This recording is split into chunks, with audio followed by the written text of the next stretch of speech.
Hai, selamat datang kembali di kelas online. Dan pada konten kali ini, kita akan belajar tentang formula dalam Microsoft Excel.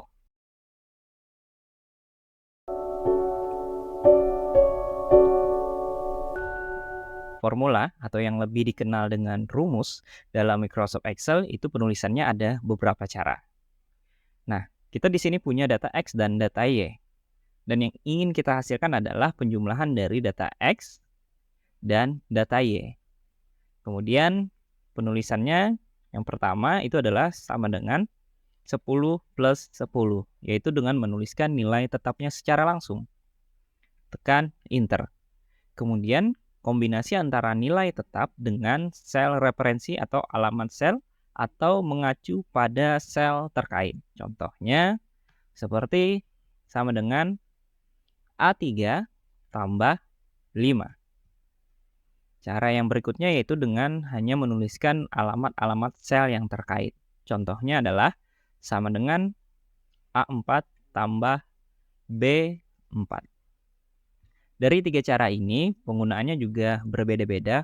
Kadang, penulisan dengan nilai yang tetap seperti ini itu sering digunakan untuk perhitungan kalkulator biasa atau yang hasilnya memang sudah tetap, bukan merujuk ke sel-sel terkait. Karena apabila data dari sel A2 dan sel B2 ini mengalami suatu perubahan, maka hasil yang di sini tidak akan berubah. Karena dari rumus yang kita tuliskan adalah 10 plus 10. 10 ditambah 10.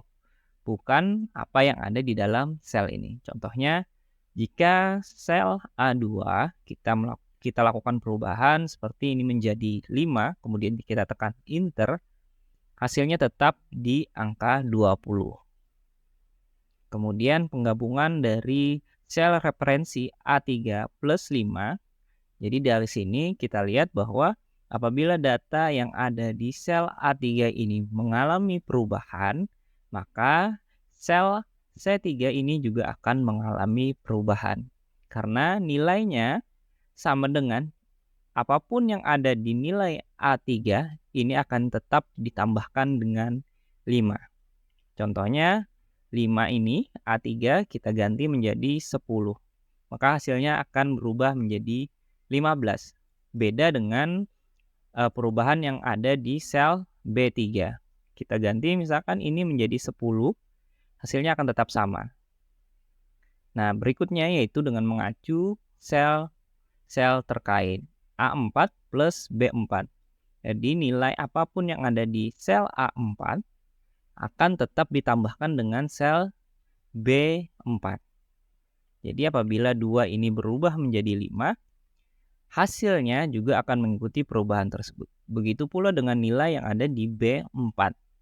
B4 kita ubah menjadi 10, hasilnya akan berubah menjadi 15.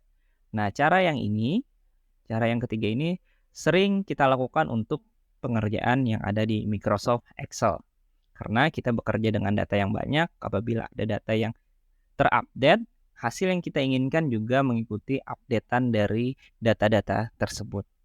Nah, kemudian bagaimana cara penulisan dari sel referensi ini dalam penggunaan rumus? Tentu ada berbagai macam cara. Salah satunya yaitu kita klik sama dengan, kita arahkan mouse kita ke sel terkait. Ini apabila kita telah mengklik sama dengan. Jadi kita klik kiri dari sel terkait, maka sel A5 menjadi garis putus-putus dan berwarna biru muda, sesuai dengan tulisan yang ada di A5. Kemudian kita tambahkan tanda hubungnya, rumus berikutnya yaitu tambah. Kemudian kita klik kembali sel B5. Maka dia akan menjadi garis putus-putus. Kemudian warnanya juga menyesuaikan warna merah sesuai dengan tulisan yang ada di sini. Jadi sel yang terkait adalah A5 dibantu dengan warna biru, kemudian B5 dengan warna merah. Kemudian kita tekan Enter. Kemudian cara berikutnya yaitu dengan klik sama dengan, kemudian kita klik panah kiri yang ada di keyboard, dia akan mengikuti arah kemana sel yang ingin kita rujuk. Contohnya adalah A6, kemudian kita klik tambah, kemudian klik panah lagi, panah kiri, atas atau bawah, terserah. Yang penting dia mengikuti kemana sel yang ingin kita rujuk. Misalkan B6, tekan Enter. Nah, cara berikutnya yaitu dengan menuliskan langsung alamat sel yang ingin kita rujuk atau kita referensikan. Sama dengan, kemudian ketik A7, dia akan berubah, kemudian plus B7. Ini dengan asumsi kita mengetahui alamat-alamat sel terkait. Seperti ini. B7 dan A7. Tekan Enter. Kemudian pertanyaannya, jika pengetikan nama sel ini menggunakan huruf kecil, bukan huruf kapital, apakah bisa? Kita coba. A8. Lihat, dia sudah terseleksi berwarna biru, kemudian tambah B8. Jadi untuk penggunaan huruf kecil, bukan huruf kapital, itu untuk pengetikan secara manual juga bisa dilakukan untuk penulisan rumus. Tekan Enter. Dan seterusnya. Nah, kemudian ada salah satu fungsi dari Microsoft Excel, kita hapus dulu, yang dimana apabila kita mengerjakan bentuknya table seperti ini, dan hasil dari semua baris ini itu mengacu rumus yang sama. X plus Y. X ditambah Y. Jadi semua data yang ada di sini itu ingin kita tambahkan sesuai dengan barisnya. Jadi pertama kita tulis dulu rumusnya. Sama dengan A2 tambah B2. Karena kita bekerja data yang banyak, anggaplah kita bekerja dengan 500 baris, tentu akan memakan waktu jika kita menuliskan rumus-rumus tersebut satu persatu. Jadi ada caranya mengcopy pastenya. Pertama, kita bikin dulu satu rumus. Kemudian, rumus yang sudah kita bikin paling atas, kita klik untuk menjadikan sel aktif. Ini rumusnya sudah ada. Klik dulu untuk menjadikan sel aktif, itu dibatasi dengan garis yang cukup tebal dan ada kotak kecil di pojok kanan bawah. Kemudian arahkan mouse kita ke kotak pojok kanan bawah tersebut sehingga mouse kita berubah menjadi tanda tambah berwarna hitam. Nah, kemudian kita klik kiri, tahan, kita geser sampai ke bagian mana kita ingin mengcopy rumus yang ada. Kemudian dilepas klik kiri. Dan hasilnya otomatis akan mengikuti sesuai dengan rumus yang kita copy tadi. Bisa kita cek, kita double klik, klik 2 kali. Hasilnya A3 plus B3. Kemudian sama, ini A4 plus B4. Kemudian ada juga cara berikutnya, sama, kita klik dulu yang telah kita buat rumusnya. Kemudian kita arahkan lagi mouse kita ke pojok kanan bawah sampai dengan tanda tambahnya berubah menjadi tanda tambah berwarna hitam seperti ini. Kemudian kita double klik atau klik kiri 2 kali dengan cukup cepat. Nah, hasilnya dia akan otomatis mengisi sampai dengan batas di mana sel yang ada di A dan B ini, di kolom A dan B ini berisi, kemudian dia akan berhenti di bagian itu. Jadi tidak perlu kita menarik rumusnya seperti yang tadi. Ada juga cara berikutnya, yaitu kita hapus lagi dengan menggunakan copy paste. Jadi klik kanan, kita copy, kemudian kita blok bagian sel yang ingin kita paste rumusnya. Klik kanan, kemudian paste. Hasilnya akan menjadi seperti ini. Baiklah, berikutnya kita akan mempelajari bagaimana cara kerja dari rumus yang telah kita tuliskan itu berjalan apabila kita melakukan copy dan paste. Baiklah, yang pertama, kita asumsikan kita punya tabel data X dan Y dengan rapi. Kita rumuskan seperti tadi, B4 plus A4 dengan B4, kemudian kita copy paste, klik ini 2 kali, hasilnya keluar.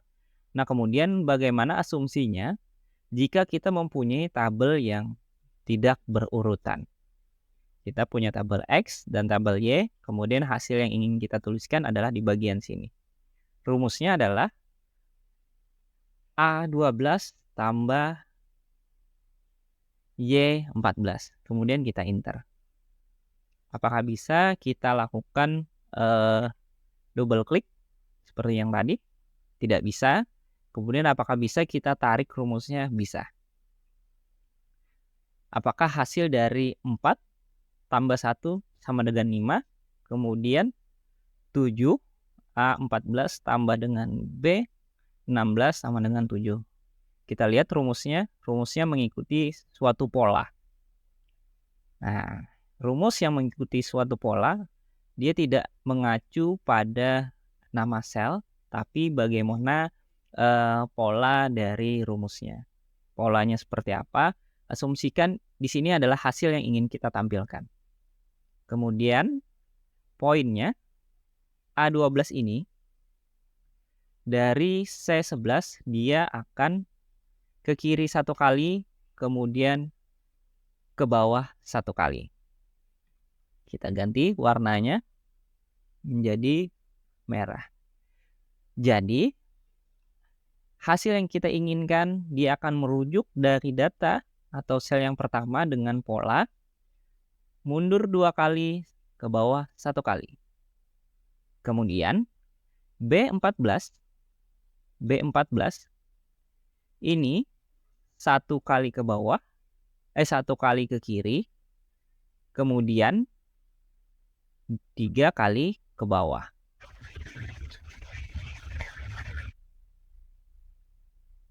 Seperti ini.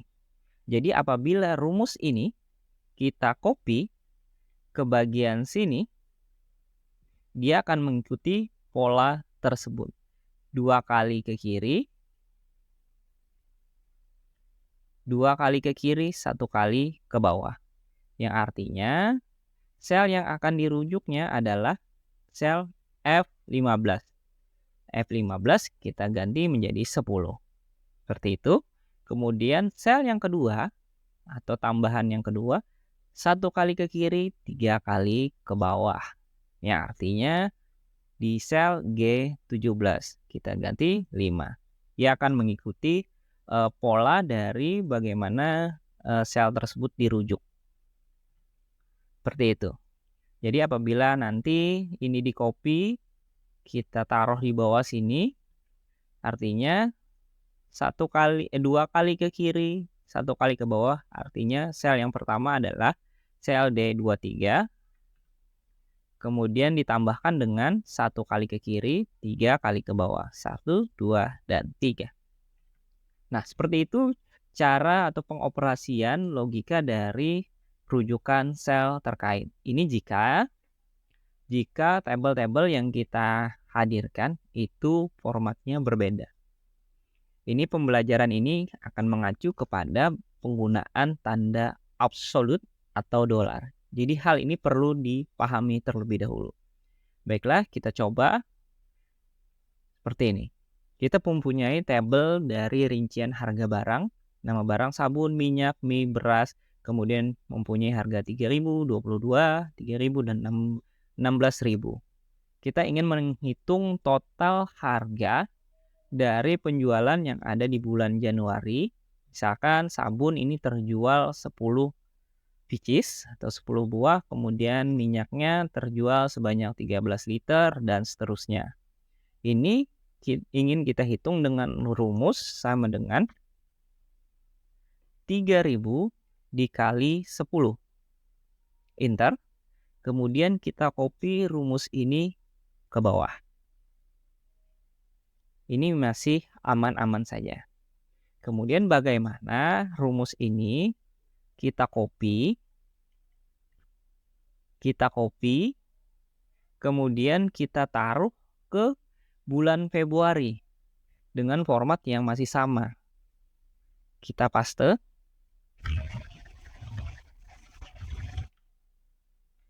Hasil yang diharapkan ternyata tidak sama dengan yang di bulan Januari.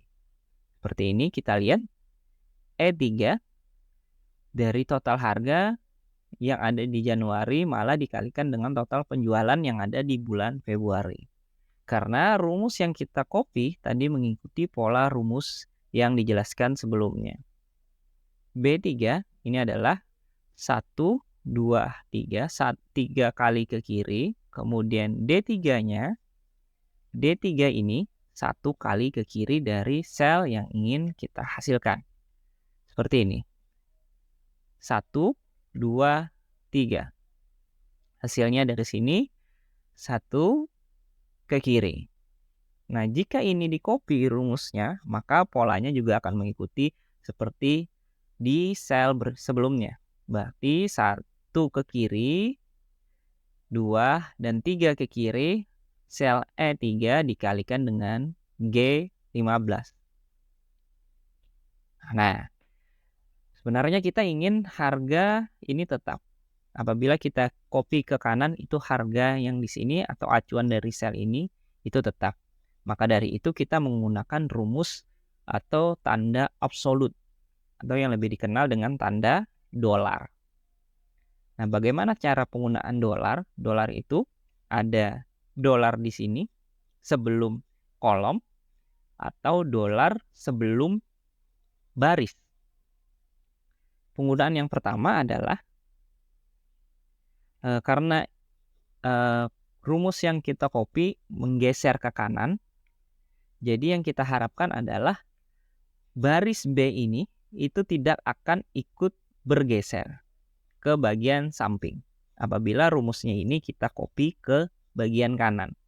Maka dari itu, sel B ini, B3 ini akan kita berikan tanda absolut atau dolar.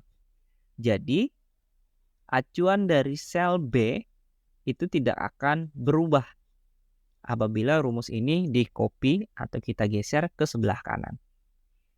Maka dari itu akan kita coba, kita copy, B masih sama, barisnya juga akan mengikuti jika kita copy ke bawah. Nah, kemudian kita copy ini ke bagian total harga. Kita paste, kita cek rumusnya, B, sel kolom B itu tetap di bagian kolom B. Dia tidak akan bergeser ke kolom E. Karena sudah kita kunci seperti tanda absolut ini. Jadi walaupun rumus ini nanti akan di-copy, kita geser sampai ke bagian sini, dia akan tetap mengacu pada kolom B. Bukan kolom di X. Beda halnya dengan kolom yang tidak kita berikan tanda absolut. Dia akan mengikuti pola copy dari rumus formula. Jadi setelah ini kita copy, B-nya tetap, G-nya akan mengikuti karena format tabelnya ini tetap mengikuti seperti yang ada di bulan Januari. Kemudian kita paste saja. Nah, sama halnya dengan kunci atau absolut di bagian baris. Jadi kalau misalkan kita punya tabel seperti ini. Sama, rumusnya sama dengan sabun ini, harga sabun dikali dengan total penjualan. Kemudian kita copy, pola rumusnya sama, harga dikali dengan total penjualan. Kemudian jika ini kita copy, kita taruh di bawah, dia akan berubah posisi rumusnya. Karena dia acuannya tetap di bagian 3 kali ke atas. Jadi 4 kali, 1, 2, 3, 4, 5 kali ke atas. Dan dikalikan 1 kali ke atas. Nah, Jadi yang perlu kita kunci bagian dari barisnya supaya barisnya ini tidak ikut geser. Dari sel C2 kita berikan setelahnya ini tanda absolut. Harapannya baris kedua apabila kita copy rumusnya ini ke bawah atau ke semua rumus, dia akan tetap mengacu kepada baris kedua. Tapi kolomnya akan ikut geser kalau kita mengcopy rumusnya ke bagian kanan. Seperti ini, kita copy dulu. Paste. D baris kedua. Kemudian ini kita copy. Kita tempel ke bagian sini. Kita paste. Dia akan tetap di baris kedua. Jadi walaupun kalian nanti mengcopy rumus ini ke bagian bawah, baris keberapa, baris ke-37, dia tetap acuannya tetap di baris kedua. Bukan mengikuti baris ke-36 atau yang lainnya. Seperti itu. Ini untuk penggunaan salah satu tanda absolut untuk mengunci baris. Kemudian, bagaimana cara pengunci atau tanda absolut di dua hal, yaitu kolom dan baris. Anggaplah kita punya tabel nama karyawan, jam kerja, dan total gaji. Harapannya atau hasil yang ingin kita inginkan adalah berapa jam si Udin ini bekerja, gajinya akan dikalikan dengan 8.000. Kolom B5 dikali B1. Jika kita jalankan atau kita copy rumusnya, hasilnya akan tidak sesuai dengan yang kita harapkan. Karena B6 ini tetap ngikut, benar, tapi B2-nya ini akan geser turun ke bawah. Karena kita mengcopy rumusnya adalah ke bawah satu petak. Dia akan ikut. Jadi, kita kunci ini datanya B1 ini kita kunci di kolomnya, di kolom B dan baris ke-1. Seperti ini. Anggaplah di sini untuk bulan Januari. Kemudian bulan Februari.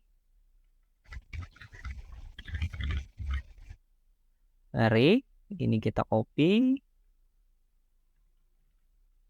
Dia bekerja misalkan 10, 15, 7, 8. Kemudian ini kita inikan dulu total gajinya nanti. Jika rumus ini kita copy, apakah hasilnya tetap hasil yang kita inginkan? Boom. Tetap mengacu kepada B1. Dia tidak akan pernah bergeser antara kolom dengan barisnya. Seperti itu. Beda halnya jika salah satu saja kita kunci. Misalkan kita kunci cuma kolom atau baris satunya saja. Jika rumus kita paste di bagian sini, hasilnya akan berubah. Karena kita cuma mengunci baris ke-1, tapi kolomnya tidak kita kunci. Makanya hasil referensinya adalah D5 ini dikali dengan D1. Sama halnya dengan kita copy rumusnya ke bawah. Ini kita copy juga. Hasilnya tetap kalau di baris kolom C ini dia tetap di B1 karena barisnya yang kita kunci. Jadi kalau jika rumusnya kita copy ke bawah, dia tidak akan ikut barisnya. Beda halnya jika rumusnya kita copy ke kanan atau mengikuti bagian kolom. Dari kolom C kita copy ke kolom E, artinya kan ada kemajuan 2 kolom ke samping. Artinya dari B1 dia akan geser ke D1 jika kolomnya ini tidak kita kunci. Makanya penguncian bagian ini perlu dilakukan dua-duanya jika menemukan kondisi seperti ini. Coba misalkan kita kunci cuma bagian kolom B. Kolomnya saja kita kunci. Jadi dia tidak akan bergeser di bagian kolom. Kita copy rumusnya. Ini. Hasilnya seperti dilihat, kolomnya tidak akan geser, tapi dia akan geser di bagian baris karena kita mengcopy rumusnya turun 1. B6 dikali B2. Kalau misalkan dilihat di bagian sini, dia masih aman karena rumus yang di-copy ke bagian kanan itu tidak bergeser. Seperti itu. Baiklah, sampai situ dulu pembahasan lebih detail kita terkait tentang formula. Nah, untuk teman-teman bisa mendownload nanti soal latihan ini. Silahkan latih, aplikasikan agar konsep ini bisa dipahami. Karena terkait tentang copy paste ini akan sangat banyak kita gunakan dalam pengerjaan Microsoft Excel. Jadi nanti kondisi bagaimana, apakah kita perlu cuma mengunci kolomnya saja atau barisnya saja, atau kita perlu mengunci kolom dan baris dari rujukan sel tersebut. Baiklah, dapat ditarik sebuah kesimpulan. Untuk penulisan formula itu kita bisa menuliskan nilai secara langsung atau kita langsung merujuk ke sel-sel terkait. Untuk penulisan sel-sel terkait, kita bisa menggunakan klik setelah sama dengan, kemudian kita klik lagi atau kita geser panah dari keyboard kita. Kita tambah atau kita ketik manual. Bisa dengan huruf kapital B2 atau dengan kapital kecil atau huruf kecil. Kemudian untuk copy paste itu menggunakan pola tertentu dalam Microsoft Excel. Apabila dengan data yang cukup rapi atau tabel yang rapi, kita cukup mengklik 2 kali di bagian pojok kanan bawah. Kita menggunakan fitur copy dan paste. Kemudian untuk mengunci kolom itu menggunakan tanda dolar atau absolute di bagian mana yang akan kita kunci, antara kolom, baris, atau dua-duanya yang akan kita kunci. Untuk file ini akan di-share di kolom deskripsi. Silakan download dan berlatih, karena dengan berlatih atau mencoba sendiri kita dapat memahami materi ini jauh lebih baik. Baiklah, sekian dulu untuk konten kali ini. Semoga ini bisa dipahami bersama. Semoga ilmu ini bisa bermanfaat bagi teman-teman. Dan jika ada pertanyaan lebih lanjut, silahkan saja isi kolom komentar. Baiklah, terima kasih telah menonton. Untuk mengapresiasi dan mendukung channel ini, silahkan klik tombol subscribe dan pastikan loncengnya berbunyi untuk mendapatkan pemberitahuan konten berikutnya.